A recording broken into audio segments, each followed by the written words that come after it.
سورہ نحل کا رکوع نمبر 14 نمبر رکوع ہے، اس کی آیت 101، پہلی آیت 14ویں رکوع کی۔ اعوذ باللہ من الشیطان الرجیم، بسم اللہ الرحمن الرحیم۔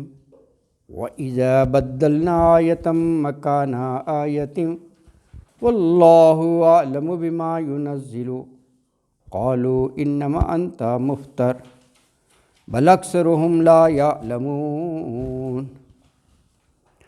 قُلْ نَزَّلَهُ رُوحُ الْقُدُسِ مِنْ رَبِّكَ بِالْحَقِّ لِيُثَبِّتَ الَّذِينَ آمَنُوا وَهُدًى وَبُشْرَى لِلْمُسْلِمِينَ وَلَقَدْ نَعْلَمُ أَنَّهُمْ يَقُولُونَ إِنَّمَا يُعَلِّمُهُ بَشَرٌ لِسَانُ الَّذِي يُلْحِدُونَ إِلَيْهِ أَعْجَمِيٌّ وَهَذَا لِسَانٌ عَرَبِيٌّ مُبِينٌ إِنَّ الَّذِينَ لَا يُؤْمِنُونَ بِآيَاتِ اللَّهِ لا يهديهم الله ولهم عذاب أليم إنما يفتري الكذب الذين لا يؤمنون بآيات الله وأولئك هم الكاذبون من كفر بالله من بعد إيمانه إلا من أكره وقلبه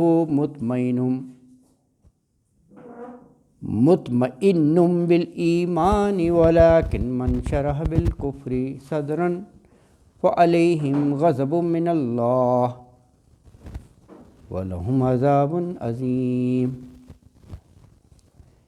ذلك بأنهم استحبوا الحياة الدنيا على الآخرة وَأَنَّ اللَّهَ لَا يَهْدِي الْقَوْمَ الْكَافِرِينَ أُولَئِكَ الَّذِينَ طَبَعَ اللَّهُ عَلَىٰ قُلُوبِهِمْ وَسَمْعِهِمْ وَأَبْصَارِهِمْ وَأُولَئِكَ هُمُ الْغَافِلُونَ لَا جَرَمَ أَنَّهُمْ فِي الْآخِرَةِ هُمُ الْخَاسِرُونَ ثم إن ربك للذين هاجروا من بعد ما فتنوا ثم جاهدوا وصبروا إن ربك من بعدها لغفور رحيم صدق الله العظيم۔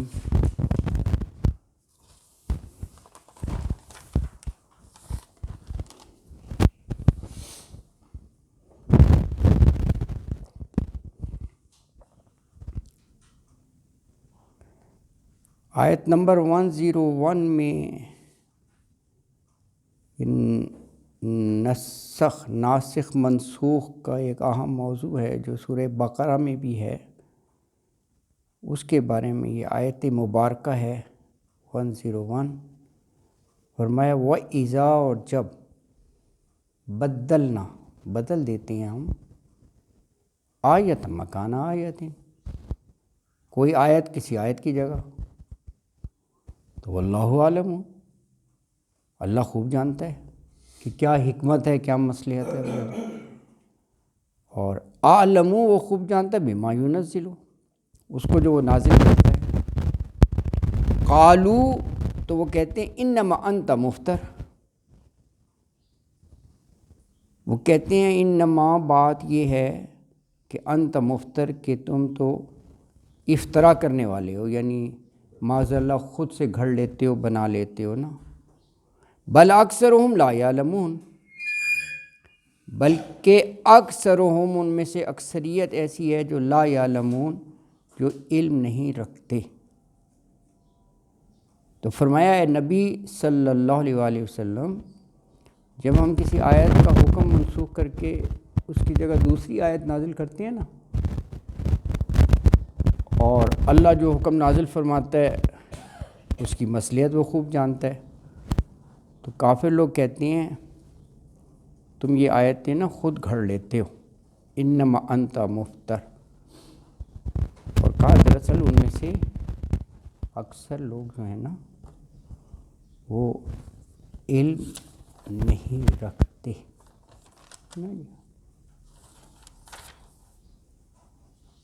یہ سورہ بقرہ میں 106 نمبر میں موضوع ہے، 2106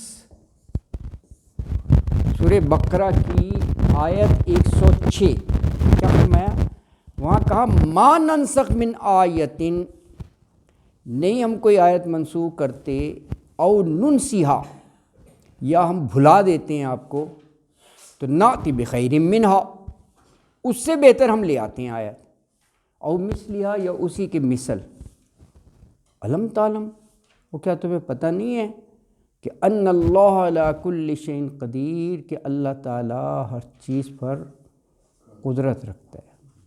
دیکھیے اس میں بھی یہ کہا ہے کہ بل اکثرہم لا یعلمون، تو یہ بے علم لوگ جو ہیں نا یہ اس کی حکمتیں اور مصلحتیں نہیں سمجھتے، ناسخ منسوخ کی۔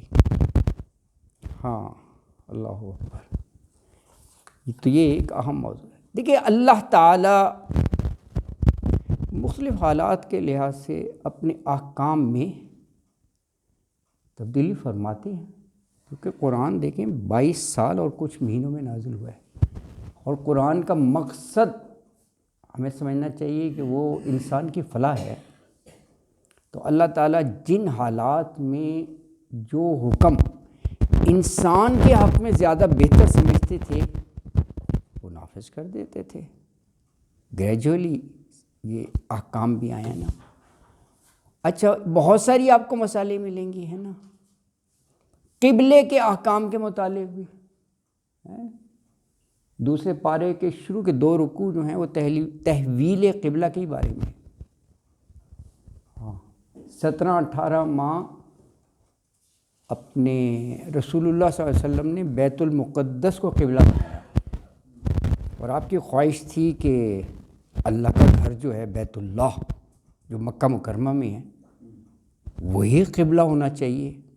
آپ کو ایفیلیشن، اونس، آپ پلے بڑے بھی اسی شہر میں رہے، اور سب سے بڑھ کے اللہ کا گھر، تو آپ آسمان کی طرف بار بار نگاہیں کرتے تھے یہ کب حکم آئے گا، تو حکم آ گیا۔ اس کو بھی یہ بدبختوں نے بہت اچھالا، اسی لیے تو پورے 2 رکوع اسی پر ہیں تحویل قبلہ۔ تو انہوں نے کہا یہ کیسا مذہب ہے، فیصلہ ہی نہیں ہو رہا، کبھی بیت اللہ کو قبلہ بناتے ہیں، کبھی بیت المقدس کو بناتے ہیں، لوگوں کو تو بہانہ چاہیے ہوتا ہے نا۔ اللہ اکبر۔ تو کفار کا اعتراض، حالانکہ اللہ بہتر جانتا ہے کہ کس وقت کون سا حکم نازل کیا جائے۔ اچھا اور آپ دیکھیں نسل انسانی کی ابتدا میں حضرت آدم علیہ السلام کے زمانے میں سگے بہن بھائیوں میں نکاح ہو سکتا تھا، ایک مصلحت تھی، خالی پڑی تھی اتنی بڑی زمین، اللہ نے آباد کرنا تھا، صرف 2 ہی تو تھے، اماں ہوا اور اس سے آگے، تو وہ نسل پھیلانی تھی اس وقت۔ تبھی تو وہ حابیل اور قابیل کا واقعہ آپ سورہ مائدہ میں پڑھتے ہیں نا، تو سگے بہن بھائی کا نکاح جائز تھا، لیکن بعد میں حرام کر دیا گیا ہے نا۔ بہت سے ملیں گے۔ اچھا اسی طرح جہاد اور قتال کا بھی پہلے یہ حکم آیا کہ صبر کرو، کفوا ایدیکم، اپنے ہاتھوں کو باندھے رکھو، کیوں؟ مصلحت تھی نا۔ ویسے ہی ابتدائی دور تھا، چند لوگ تھے، اگر ریٹیلیٹ کرتے وہ وہیں پر ختم ہو جاتے، وہ ڈومینیٹ کر رہے تھے کفار مکہ۔ اللہ حکم دے سکتا تھا پکڑ لو انہیں مارو، کچھ بھی نہیں ہے، نہ آپ کے پاس نفری ہے، نہ کوئی اسلحہ ہے، کچھ بھی نہیں ہے۔ تو کہا حکمت کے ساتھ مصلحت کے تحت چلنا ہے، تو نہیں تھا قتال کا، جنگ کا ہے، کہا صبر سے کام لو۔ پھر بعد میں باقاعدہ جب ایک سلطنت بن گئی تو جنگ کا حکم بھی آیا، قرآن کا حکم ہے قتال کرو، ہاں ہے جب ان سے نا۔ تو اچھا اب یہ چیزیں تو ہیں نا، تو اس قسم کی تبدیلیوں کو لے کر وہ جو مخالفین تھے وہ یہ کہتے کہ جی اللہ جو پوری کائنات کا مالک ہے اور اس کا علم تو بڑا قدیم ہے، شروع سے جانتا ہے اور آخر تک جو کچھ ہوگا سب جانتا ہے، تو پھر یہ تبدیلیاں کیوں؟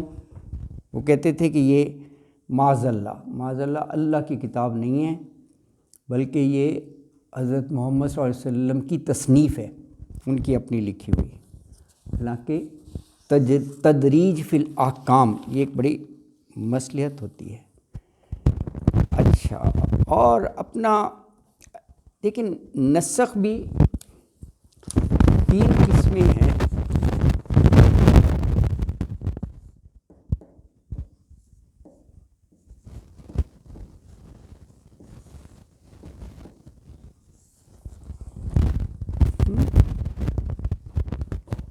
ایک حکم کو بدل کر دوسرا،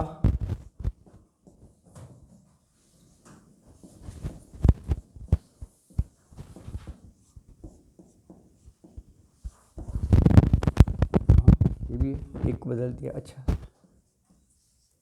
ایک یہ ہے کہ دونوں موجود ہے، ناسخ اور منسوخ۔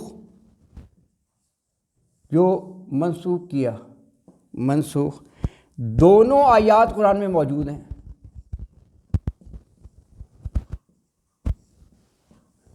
یہ بھی ہے۔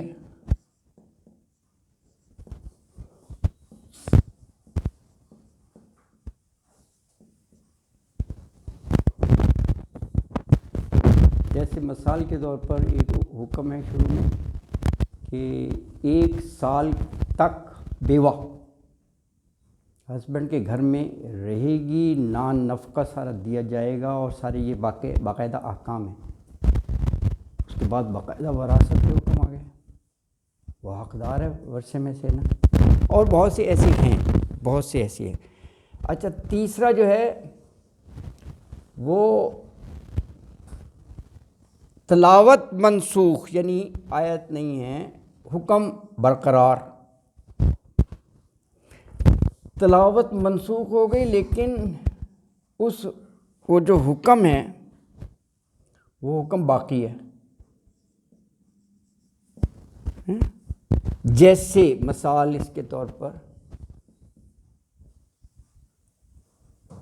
میریڈ اگر کوئی زنا کرتا ہے، قرآن میں آیت نہیں ہے سنسار کرنے کی، صحیح حدیث موجود ہے۔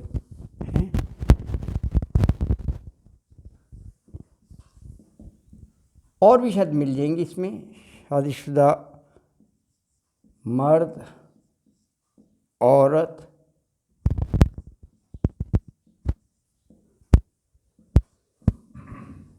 تو سنسار، اگرچہ قرآن میں آیت نہیں ہے، حدیث میں ہے، ایسی ہیں مثالیں۔ بہرحال اصل بات یہ ہے کہ یعنی جن کو علم نہیں ہے وہ اس کی مصلحت اور حکمت کو سمجھے بغیر اس پر اعتراض، اسی لیے اگلی آیت مبارکہ بھی اسی موضوع پر ہے، اس کی اہمیت کی بنا پر کہ اس کو واضح کرنا ہے نا جی۔ اللہ اکبر۔ 102 میں دیکھو یہ بات فرمائی، لیثبت الذین آمنوا، جو مومن ہے نا انہیں اور ثابت قدمی ملتی ہے۔ ہاں، یہ موضوع ایک ہی ہوتا ہے لیکن کچھ جو ہے وہ بھٹکتے ہیں، اور کچھ کے لیے یہ اور باعث تقویت ہوتا ہے، ان کا ایمان راسخ ہو جاتا ہے۔ تو کہا ایسے جو فرما بردار ہیں نا ان کو بشارت ہو، خوشخبری ہو۔ تو آیت 102 ہے، قل نزلہ روح القدس من ربک بالحق لیثبت الذین آمنوا وہدی وبشری للمسلمین۔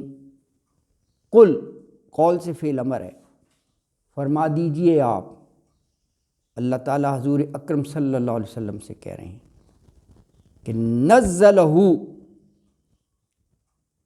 نزلہ نازل کیا ہے، ہو اس قرآن کو، روح القدسی روح القدس نے، یعنی جو یہ لے کر آئی ہیں اللہ سے زمین پر وہ حضرت جبرائیل علیہ السلام۔ حضرت جبرائیل علیہ السلام کے لیے روح القدس بھی آیا ہے اور روح الامین کا لفظ بھی آیا ہے قرآن پاک میں۔ یہ دونوں حضرت جبرائیل علیہ السلام کے لیے الفاظ آئے ہیں، روح القدس اور روح الامین۔ لفظی معنی تو بن جائے گا نا پاک روح، لیکن یہ حضرت جبرائیل علیہ السلام کے روح القدس، من ربک، آپ کے رب کی طرف سے، بالحق، حق کے ساتھ، سچائی کے ساتھ۔ آگے مقصد بتا دیا نزول قرآن کا، نزلہ جو نازل کیا نا، لیثبت الذین آمنوا،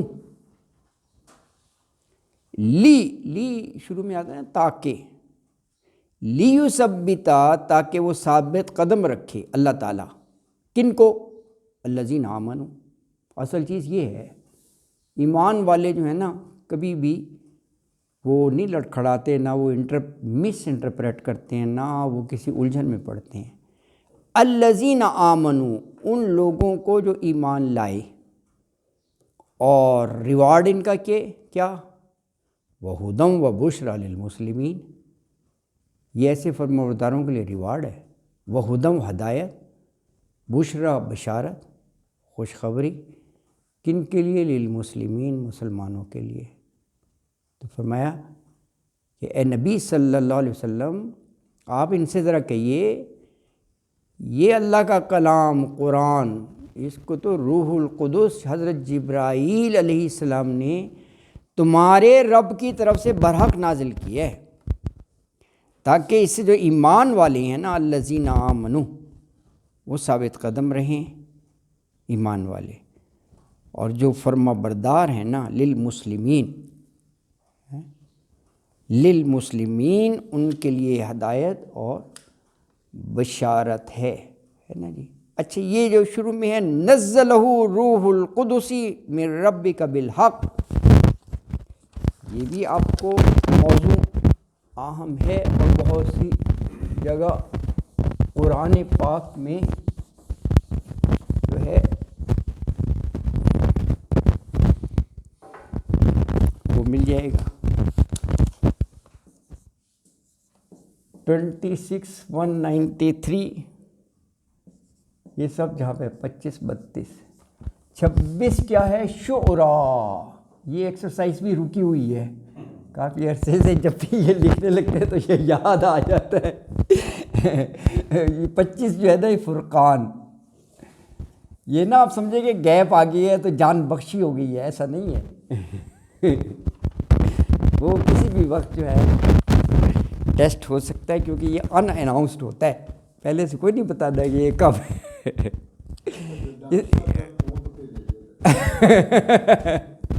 لیکن یہ شروع کیا تو ہم 114 کر کے رہیں گے سر۔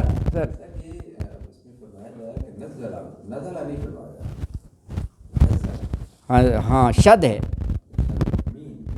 مطلب تھوڑا تھوڑا کر کے ہے نا۔ ہاں یہ آپ بالکل صحیح کہہ رہے ہیں، جزاک اللہ، جزاک اللہ۔ ہاں یہ بالکل، یہ اس کے مفہوم میں شامل ہے۔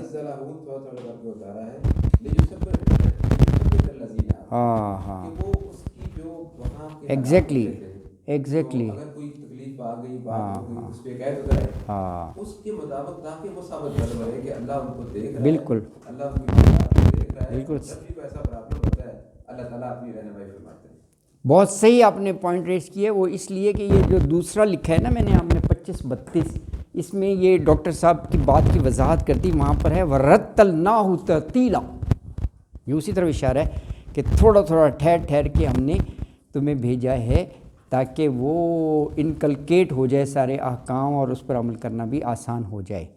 تو میں آپ کو تھوڑا سا بتا دیتا ہوں، یہ سورہ شعراء کی جو آیت 193 ہے، وہاں پر بھی ہے نزل بہ روح الامین، وہاں پر ہے روح الامین علی قلبک، یعنی امانت دار فرشتہ جو ہے وہ لے کر آیا ہے۔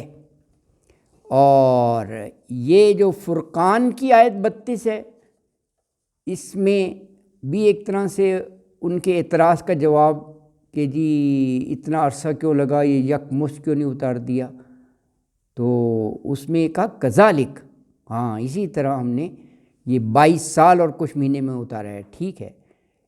کیوں؟ لنثبت بہ فؤادک، تاکہ آپ کے دل کو مضبوط کر دیں، اور وتلناہ ترتیلا، اور اس کو ہم نے بتدریج آہستہ آہستہ اتارا ہے نا جی، کہ لنثبت بہ، تاکہ ہم ثبت اثبات سے نا مضبوط کریں، بہی اس کے ساتھ، اور یعنی آہستہ آہستہ جو بتدریج اتارا ہے، فؤادک آپ کے دل کو، ورتلناہ ترتیلا، اور اسی لیے ہم نے پڑھ کر سنایا ہے اسے ٹھہر ٹھہر کر، آپ کو آہستہ آہستہ ہم نے یہ قرآن کے احکام نازل کیے ہیں۔ تو موضوع یہی ہے کہ جیسے جیسے حالات میں تبدیلی واقعہ ہوتی ہے تو اسی کے مطابق جو ہے وہ مسلمانوں کے لیے گائیڈنس دی جاتی ہے، اکارڈنگلی ہدایت وغیرہ کا اہتمام کیا جاتا ہے۔ اچھا، اس میں آپ دیکھیں 102 نمبر آیت میں ایک استقامت کی بات ہے اور ایک بشارت ہے۔ لیثبت، یہ استقامت ہے، ثابت قدمی نہیں ہوتی، اثبات ایک چیز، اور وہ بشرا بشارت۔ تو لیثبت استقامت، اس لیے کہ وہ یہ کہتے ہیں کہ ناسخ منسوخ دونوں رب کی طرف سے ہے اور پکے ہو گئے، ہے نا۔ اور جب وہ اس کی مصلحتیں ان کے سامنے آتی ہیں نا کہ اللہ نے ایسا کیوں کیا کہ ایک حکم کی جگہ دوسری وہ بھیج دیا، تو ان کے اندر مزید جو ہے وہ ثابت قدمی اور ایمان میں پختگی پیدا ہوتی ہے، یعنی اور راسخ ہو جاتے ہیں ان کے ایمان کہ یقیناً اللہ جو ہے نا وہ الحکیم ہے، ہر چیز حکمت سے بھرپور ہے۔ اچھا، اور دیکھیں اس میں جو ہے نا وہ بشرا بشارت سے ہے، خوشخبری، کہ یہ قرآن جو ہے نا مسلمانوں کے لیے ہدایت اور بشارت کا ذریعہ ہے، کیونکہ قرآن بھی بارش کی طرح ہے۔ پورے قرآن میں بہت سی جگہ بارش تمثیل بیان کی ہے، اس سے وضاحت کی ہے۔ ہاں، جس سے دیکھیں نا بارش ہوتی ہے تو بعض زمینیں جو ہے نا خوب شاداب ہو جاتی ہیں، زرخیز نرم، پیداوار خوب دیتی ہے، وہیں پر پھر وہ سرسبز و شاداب کھیت لہلہانے لگتی ہیں۔ لیکن بعض زمینیں ایسی ہوتی ہیں کہ بارش سے بھی ان کو فائدہ نہیں ہوتا ہے، جیسے سیم تھور نہیں ہوتا، یا ویسے وہ ہاں بیرل بالکل نا، تو وہ بارش بھی ہو جائے تو وہ خار و خبث ہی اگائیں گی، جھاڑ جھنکار بیکار، کچھ نہیں ہوتا۔ یہ مثال اس طرح دی کہ مومن کا جو دل ہے نا، مومن کا وہ بڑا شفاف ہوتا ہے، سلیم الفطرت ہوتا ہے، تو قرآن کی برکت سے اس کا دل اور منور ہو جاتا ہے، ایمان کا نور، ہاں جیسے وہ زمین جو ہے نا اور شاداب سی ہو جاتی ہے۔ لیکن کافر کا دل جو ہے نا وہ بس بیرل، جیسے آپ نے کہا، وہ کفر گمراہی کی تاریکیوں سے بھرا ہوا ہے، تو قرآن کی جو روشنی ہے، ضیاء پاشیاں، اسے وہ محروم ہی رہتا ہے، بے اثر ہی رہتا ہے۔ یہ ایک بڑی مثال ہے، یہ قرآن جب نازل ہوئے نا یہ بشارت ہے نا، لیکن وہ اپنے اپنے استطاعت کے مطابق ہی اس کی رحمت جذب کرے گا نا۔ ہاں، یہ بڑا ہے، اللہ اکبر۔ اچھا، تو اگلی آیت 103 جو ہے یہ کفار اور مشرکین جو معاذ اللہ اس قسم کا الزام لگاتے تھے کہ کوئی شخص ان کو سکھاتا ہے اور ہم سے کہہ دیتے ہیں کہ یہ اللہ کی طرف سے وحی آئی ہے اور یہ اللہ کا کلام ہے، مطلب غلط طرح سے وہ منسوب کرتے ہیں۔ اور آگے کہا بھی کہ یہ عقل سے کام نہیں لیتے، کہ وہ جس کے بارے میں کہتے ہیں وہ تو اجمی ہے، عربی جانتے ہی نہیں ہیں، اور قرآن تو عربی میں ہے۔ بندہ الزام لگاتے ہوئے کچھ عقل سے سوچ سمجھ کر ہی کر لے، یہ بات کہی ہوئی ہے آیت نمبر 103 میں نا، وَلَقَدْ نَعْلَمُ وَلَقَدْ نَعْلَمُ أَنَّهُمْ يَقُولُونَ إِنَّمَا يُعَلِّمُهُ بَشَرٌ لِسَانُ الَّذِي يُلْحِدُونَ إِلَيْهِ أَعْجَمِيٌّ وَهَذَا لِسَانٌ عَرَبِيٌّ مُبِينٌ۔ وَلَقَدْ نَعْلَمُ، وَلَقَدْ اور بلا شبہ، نعلم ہم جانتے ہیں، ہمارے علم میں ہے، اللہ تعالیٰ فرما رہے ہیں کہ انہم، کہ بلا شبہ وہ یعنی کافر مشرکین، یقولون وہ کہتے ہیں، انما یعلمہ بشر، انما کے بات یہ ہے اصل میں کہ یعلمہ، علم یعلم سکھانا، ہاں اسی سے معلم بنا ہے، ٹیچر کو معلم کہتے ہیں، سکھانے والا۔ وہ حدیث میں بھی ہے نا، خیرکم من تعلم القرآن وعلمہ، یہ حدیث ہے قرآن کے بارے میں، ہاں جی بالکل حدیث مبارکہ ہے یہ، وہی ہے۔ اچھا، یعلم سکھاتا ہے، ہو اس کو، یعنی یہاں پر ہو ضمیر رسول اللہ صلی اللہ علیہ وسلم کی طرف ہے، بشر بس ایک آدمی ہے وہ ان کو سکھا دیتا ہے۔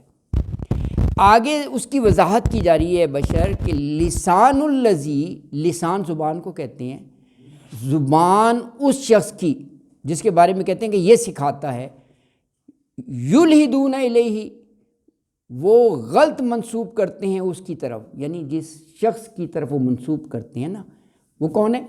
اعجمی، اعجمی غیر عربی، ہاں جس کو عربی شربی نہیں آتی نا اس کو اجمی ہی کہتے تھے۔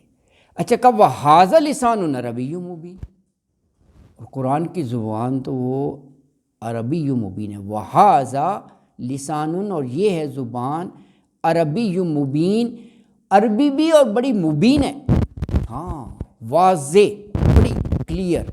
تو آیت میں یہ کہا کہ اے نبی صلی اللہ علیہ وسلم، ہمیں معلوم ہے، نعلم، کہ یہ لوگ آپ کے اور قرآن کے بارے میں کہتے ہیں کہ اس شخص کو ایک آدمی سکھاتا ہے، حالانکہ جس آدمی کی طرف یہ اشارہ کرتے ہیں نا یا منسوب کرتے ہیں، وہ اس کی تو زبان اجمی ہے، وہ تو عربی جانتے ہی نہیں ہیں، اور یہ قرآن جو ہے نا یہ صاف عربی زبان میں ہے۔ تو یہ آیت مبارکہ، یہ مشرکین کافر جو بے بنیاد سے الزام لگاتے تھے نا، اس کی تردید کی ہے۔ وہ الزام یہی کہ یہ کسی اجمی غلام یا اہل کتاب میں سے نا کسی آدمی سے یہ سیکھتے ہیں، رسول اللہ کے بارے میں کہہ رہے ہیں، اور پھر ان سے سیکھ کر نا خدائی کلام بتا کر لوگوں کے سامنے پیش کر دیتے ہیں۔ تو یہ کہا گیا ہے کہ ان کو خود سوچنا چاہیے کہ ایک اجمی شخص جو عربی جانتے ہی نہیں ہے، وہ اتنی فصیح اور بلیغ زبان وہ کیسے بول سکتا ہے، کیسے بتا سکتا ہے۔ اچھا، کچھ روایات میں ہے کہ یہ مکہ مکرمہ میں ایک لوہار تھا، وہ حضرت صلی اللہ علیہ وسلم کی باتیں جو ہے نا بڑا دل لگا کر سنا کرتا تھا، تو آپ کبھی کبھی اس کے پاس تشریف لے جایا کرتے تھے، اور وہ کبھی کبھی آپ کو انجیل کی کوئی بات بھی سنا دیا کرتا تھا۔ تو بس کچھ کافروں نے اسی کو بنیاد بنا کر نا یہ کہنا شروع کر دیا کہ وہ اس سے سیکھتے ہیں یہ، حالانکہ وہ بیچارہ تو عربی جانتے ہی نہیں ہے، اجمی ہے وہ، اور قرآن تو ایسی صاف عربی زبان میں ہے جو کمال ہے، تو امتیاز ہے، فصاحت، بلاغت اور زبان کا اعجاز۔ زبان کا اعجاز یہ ہے عربی کا کہ 5 جگہ چیلنج کیا ہوا ہے کہ عربی تو تمہاری بھی زبان ہے اور تم کہتے ہو یہ افترا کر لیا، تو ایسا کلام بنا کر لاؤ، تو کلام میں تو 114 صورتیں ہیں نا، پھر کہا کہ 10 ہی بنا لاؤ، پھر کہا ایک ہی بنا لو سر جی جی جی جی جی جی ہاں ہاں ہاں ہاں عربی نہیں بول سکتا.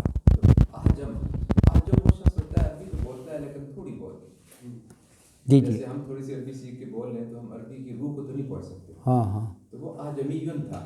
اچھا تو بولتا تھا عربوں میں رہتا تھا. ہاں ہاں لیکن اللہ فرماتا ہے کہ یہ تو عربی مبین ہے ہاں قرآن. ہاں ہاں اس لیے کہ قرآن کا جو اس دور میں جو سب سے بڑا ہتھیار عربوں کا تھا وہ زبان تھی. ہاں زبان تھی. ہماری ایسی زبان کائنات میں کہیں نہیں. ہاں ایسے ہم بڑے فصیح ہیں, ہم بڑے اس پہ ایکسٹینسو ہم بول سکتے ہیں.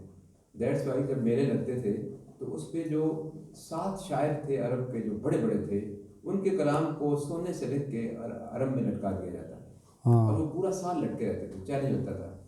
اور جب اگلے سال وہ اس پہ مقابلہ ہوتا تھا تو اس کلام سے جس کا بہتر ہوتا تھا وہ نکال کے اس کو اٹیچ کرتا تھا, اور جس کے کلام کو نکالا جاتا تھا وہ ریٹائر ہو جاتا تھا شاعری سے کہ میں نے آج کے بعد شاعری نہیں کرنی کیونکہ مجھ سے یہ بہتر آ گیا بندہ. یہ اس کی روایت تھی عرب کی. اتنے وہ زبان میں پرٹیکولر تھے. تب وہ ان آدونا کل کا اس بڑی مشہور وہ بات ہے. تو لبید شاعر تھا, جب اس نے پڑھا تھا تو وہ ریٹائر ہو گیا تھا اس آیت پہ کہ آج کے بعد میں نے شاعری نہیں کرنی, اس سے خوبصورت لفظ میں نہیں بنا سکتا. تو ان کا تو یہ حالت تھی عربوں کی زبان کی, اور رسول اللہ صلی اللہ علیہ وسلم نے فرمایا کہ میں سب سے زیادہ فصیح عرب میں ہوں. ہاں بالکل بالکل شک نہیں. تو قرآن اتنا فصیح عربی میں ہے تو فرمایا جا رہا ہے کہ وہ معمولی سا وہ جو تھوڑی بہت زبان جانتا ہے وہ ایسی عربی پیدا کیسے کر سکتا ہے. بالکل یہ شاعر تو پیدا نہیں کر رہے, وہ تو معمولی سی عربی جانتا ہے. ایگزیکٹلی بالکل یہی بات کہی گئی ہے. بیسیکلی یہ تھا حال جو تھا, وہ تھوڑی بہت عربی جانتا تھا. ہاں تھوڑا بہت جانتا تھا. بالکل بالکل اتنی عربی کیسے اللہ عربی کو اکبر. پیدا کر سکتا. ہاں بالکل صحیح, بالکل اللہ اکبر, یہی بات کہی گئی. تو اگلی آیت مبارکہ شاعری تھی وہ ہے کہیں ریٹن فارم میں, معلقات ان کو کہتے ہیں. ہاں معلق لٹکانے کو کہتے ہیں نا, معلق ہے فضل تھا کہ جو ہر قبیلہ کا اس کا ایک شاعر ہوتا تھا, اس کا بڑا احترام ہوتا تھا, اور قبیلے کی پرائڈ وہ ہوتا تھا. جب میلے ٹھیلے ہوتے تھے تو وہ اس کی شاعری ان کو ریپرزینٹ کرتا تھا. تو ان کی وہ انہوں نے اپنی کتابیں بنائی ہوئی تھیں. پچھلی ایک آیت میں بات ہوئی بھی تھی کہ حضرت عمر فاروق نے فرمایا کہ ان کو سنبھال کے رکھو, اس سے قرآن کی تشریح ہوتی ہے. وہ ایسے خوبصورت الفاظ تھے کہ قرآن میں بہت سے تخوف جیسے بات ہوئی, تو وہ شاعری میں اس نے کہا تھا. عمر فاروق نے پوچھا کہ یہ کیا معنی ہے, تو اس نے کہا کہ اس کا معنی تو ہماری کتاب میں لکھا ہوا ہے, ہمارے شاعر نے اس کو بنایا ہے. وہ اس کی تفصیل بیان کی ہے کہ بتدریج کسی چیز کو کم ہونا تو خوف سے پہلے ہوتا تھا. تو اسی طرح وہ ان کے شاعروں کے مقابلے اور ان کی ایک زبان تھی جس سے وہ میرا خیال ہے ریٹن فارم میں ہے کہیں. ڈیفینیٹلی ہے. اس طرح کے ڈپٹی نذیر احمد تھے نا جی, انہوں نے قرآن کا ترجمہ کیا. ایگزیکٹلی